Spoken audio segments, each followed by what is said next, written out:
Hello there, Martha here. I hope you are doing well. I am great. God has been so good. First, I want to thank you for taking the time to spend a few minutes with me today. If you've been following this series, welcome back.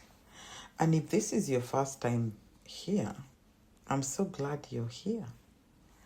So today we'll be continuing our series on lessons from Joseph. This is the fourth video, and I pray that we learn together. God will speak to each of our hearts. Today we are going to talk about how to overcome bitterness. Now, if we are honest with ourselves, every one of us has been hurt at some point in our lives, and we are really honest. We've also hurt other people because none of us is perfect. We don't have control over what other people say or do, but we do have control over what we do when people inflict wounds or they hurt us. Now, when hurt and anger are left unattended, they begin to grow. And when they take root, they become bitterness. Bitterness is resentment that has taken root and been allowed to grow.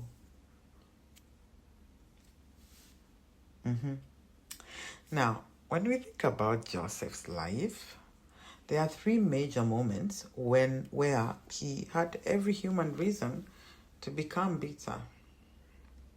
The first was when his own brothers betrayed him and sold him into slavery. This was really tough. Yeah, it was difficult. The second one came from the false accusation from Potiphar's wife.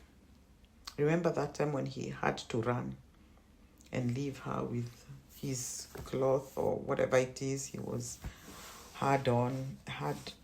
whatever he had put on, and his coat, I think, or whatever it was that he had on, his garment, I shall call it. And then he was thrown into prison for something he did not do. And the third was when the cupbearer, after promising to remember him, forgot about him 2 more years. The brother went and forgot about him. Oh, one day I hope we will talk about that a little bit. Yeah, maybe it may fall into expectations because I don't know. We'll see. But the brother did go and forget about him. Yet, when Joseph finally became governor of Egypt, his response wasn't revenge. He had the power to pay people back, especially his brothers. But instead, he chose mercy.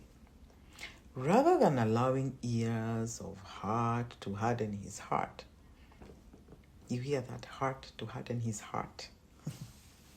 Joseph trusted God and extended forgiveness. That's one of the greatest lessons we can learn from his life. So the question is, how do we keep hurt and anger from turning into bitterness? And if bitterness has already taken root, how do we overcome it? Let's talk about that. Now, it's important to realize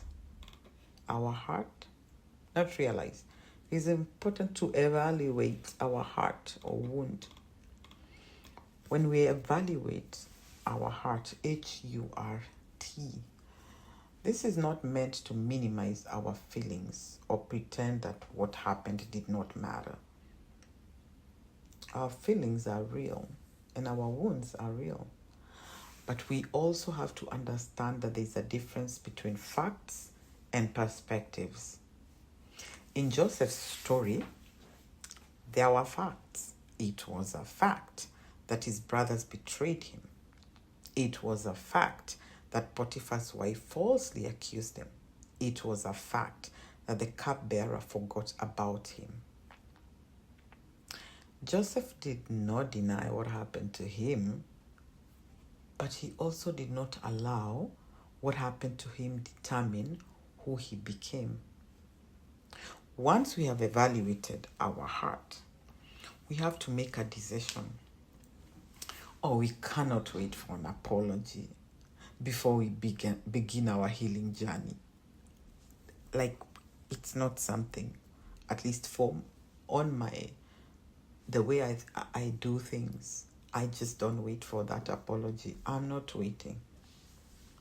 Many times we get stuck because we are waiting for someone to say the right words at the right time and in a way we expect. Think about it. But sometimes the apology never comes. Someone may not even know that they hurt you.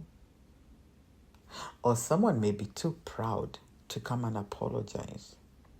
For me, I think one of the worst is when I hear the word if.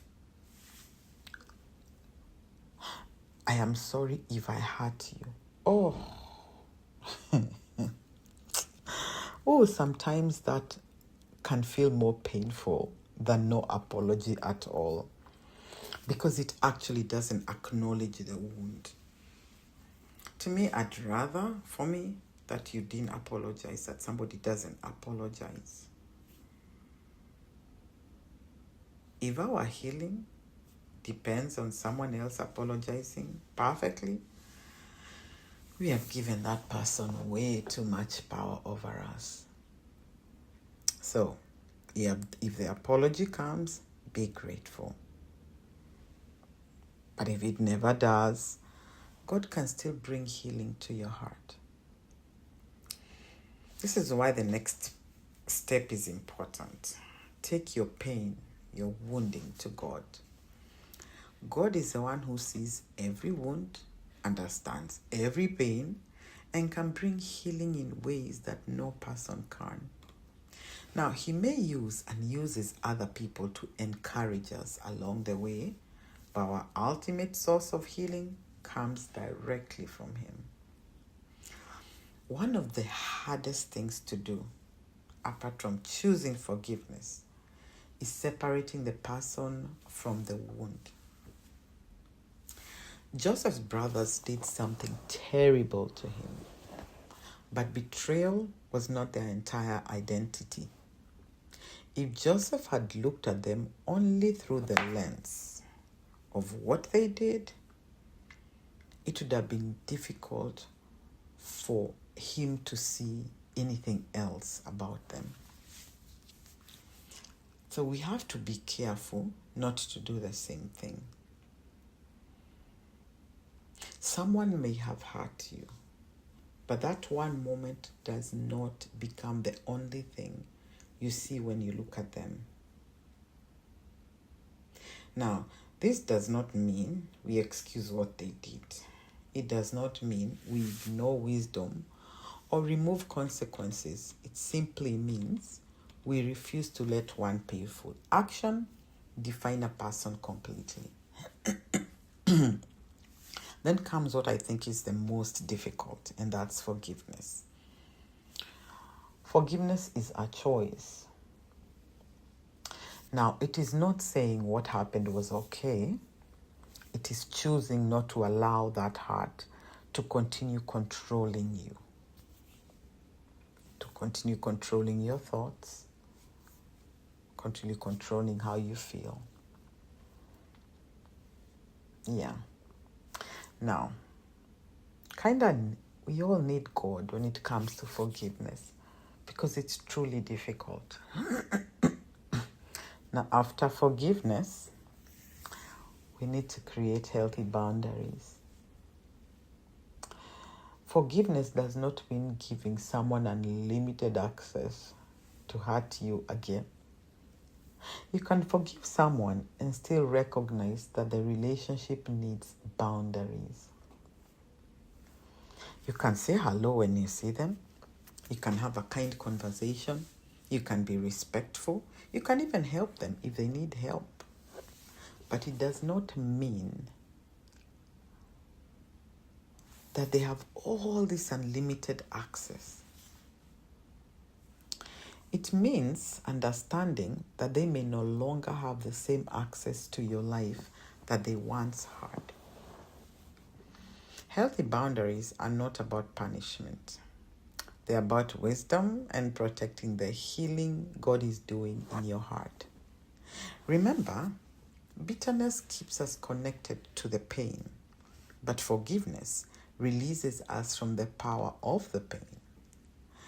Joseph could not change what his brothers did, what Potiphar's wife did, or what the cupbearer forgot, but he could choose what he allowed those experiences to produce in his heart. Yeah, it's a choice. Thank you so much for choosing to spend this time with me today. I pray that something from Joseph's story has encouraged you and reminded you that heart does not have to become bitterness. Until next time, keep seeking God, keep growing, and remember that He can use even the painful seasons of our lives for His purpose. This is Martha Masharia.